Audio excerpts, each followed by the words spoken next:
পালা চলে এসছে দিল্লির ঠান্ডা।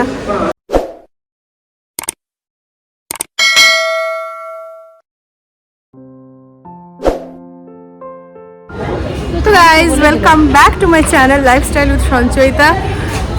চলে এসেছি পুরুলিয়া স্টেশনে, যাওয়ার দিন বেরোলাম দিল্লির উদ্দেশ্যে।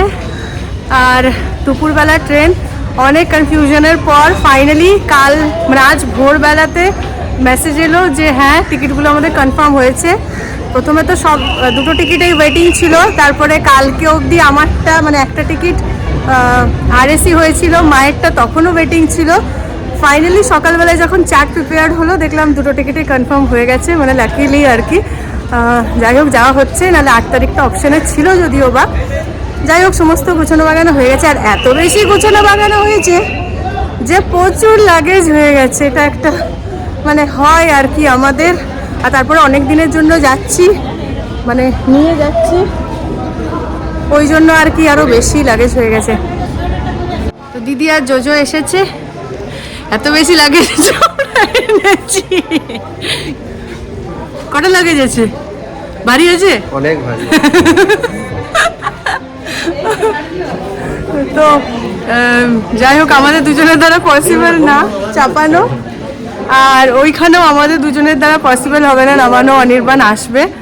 তো সেই ভরসায় আর কি লাগেজটা বাড়াতে পেরেছি, মোটামুটি 7টা। চলো ট্রেন আসুক, 10 মিনিটের মতো 15 মিনিটের মতো লেট দেখাচ্ছে। আমরা যাচ্ছি হলদিয়া আনন্দ বিহার এই ট্রেনটাতে। দুপুর 3টের সময় পুরুলিয়ায় টাইম, আর আমরা পৌঁছে গেছি। 2:35-40 বাজছে। বাবারে এতগুলো লাগেজ নিয়ে আর রিস্ক নেইনি, আমরা পৌঁছে গেছি। এই যে জোজো ভাই। ট্রেনের অ্যানাউন্সমেন্ট হয়ে গেছে, 3:30 বাজছে এখন প্রায়, মানে আধ ঘন্টা লেট আসছে। আমরা মোটামুটি দাঁড়িয়ে গেছি।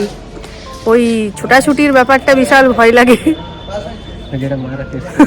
যেটা আমরা ফেস করি প্রায়ই, মানে ওটাই হয়। এইবারে আমরা টাইম থাকতে বেশ আগে পৌঁছেছি, তারপরে ট্রেনটাও লেট। আমরা উঠে পড়েছি। এই যে পোগো চিপসের খিদে পেয়েছে না? চিপসের খিদে পেয়েছে, আর আমার ফ্রুটসের খিদে পেয়েছে। মোটামুটি 4:45 বাজছে, অনেক জলদি আজকে লাঞ্চ করে নিয়েছিলাম।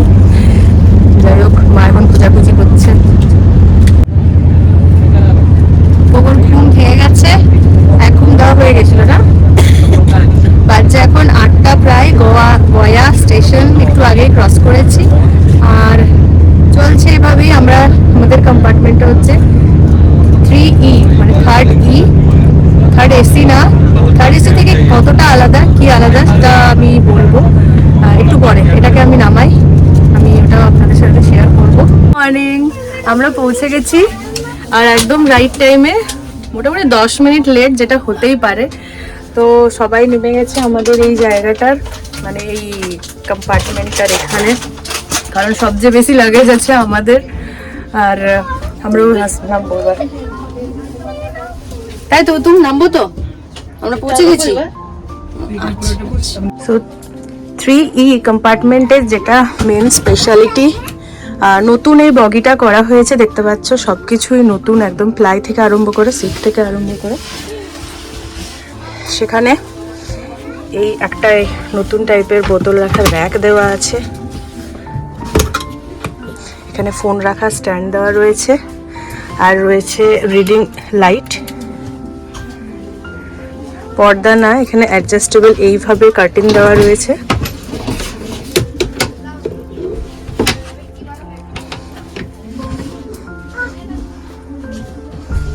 আর যেরকম 3AC-তে থাকে দুদিকে দু ধরনের, 3টে 6টা বার্থ, সেরকমই রয়েছে।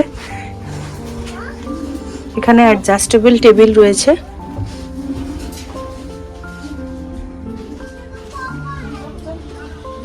আর আছে এখানে স্ক্রিন।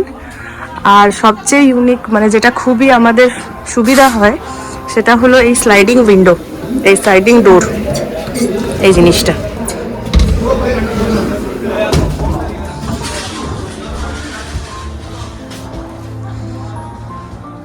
ট্রেন থেকে সবাই নেমে গেছে, জাস্ট এরপরে এই আমাদের এই লাগেজ রয়েছে, আমরা এবার নামবো। খুবই ভালো, নতুন কম্পার্টমেন্ট, নতুন সব কিছু ফেসিলিটি রয়েছে। লাইট বন্ধ হয়ে গেলো, কিন্তু ব্যাপার হলো জায়গাটা কম, মানে থার্ড ইকোনমি, 3E মানে হচ্ছে থার্ড ইকোনমি, ওই জন্য জায়গাটা কম, মিডলের প্যাসেজটা কম, বার্থগুলো একটু সরু, মানে থার্ড এসির তুলনায় একটু সরু বার্থগুলো। দুজনের পক্ষে টাফ, মানে আমি আর পোগো শুয়েছিলাম, আমাদের জন্য টাফ। চলো বেরিয়ে পড়ি, লাইটও নেমে গেছে, লাগেজ টাগেজ নিয়ে। না দেখালেই নয়, কলের এই হলো সিস্টেম, এখানে পা দিয়ে এই জল পড়লো, নিচে এখানে লিভার রয়েছে, পা দিয়ে প্রেস করলে এই জলটা পড়লো। আলেমপিয়া স্টেশনে পৌঁছে গেছি, 9:30 বাজছে এখন। ওকে 3টে সোয়েটার পরানো হয়েছে, 3টে। ভালোই ঠান্ডা রয়েছে, 9:30 বাজছে, চারদিকে এখনো কুয়াশা, মানে রোদ উঠবে কিনা কে জানে। বেশ ঠান্ডা, বেশ, মানে শুনেছিলাম এতদিন দিল্লির ঠান্ডা, মানে এবার এক্সপিরিয়েন্স করার পালা চলে এসছে দিল্লির ঠান্ডা। চলো একদম উইন্টারের সকালে তোমাদেরকেও স্বাগত জানাই, তোমাদেরকেও ওয়েলকাম জানাই। আর দেখতে থাকি, অনির্বাণ আসছে, এখন এসে পৌঁছায়নি, বাড়ি পৌঁছায়। আর লেটে আজকে অনির্বাণ অফিস যাবে অবভিয়াসলি।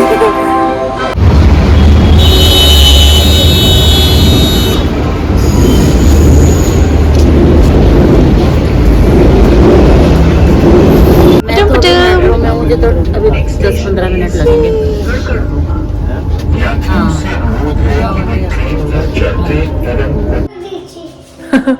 তোমরা ঘর পৌঁছে গেছি, প্রায় 8 ঘন্টা 45 মিনিট হলো। আর যা অবস্থা, যেটা স্বাভাবিক, এই যে দেখাচ্ছি অবস্থা, সব এখানে ডাম্প করে রাখা আছে।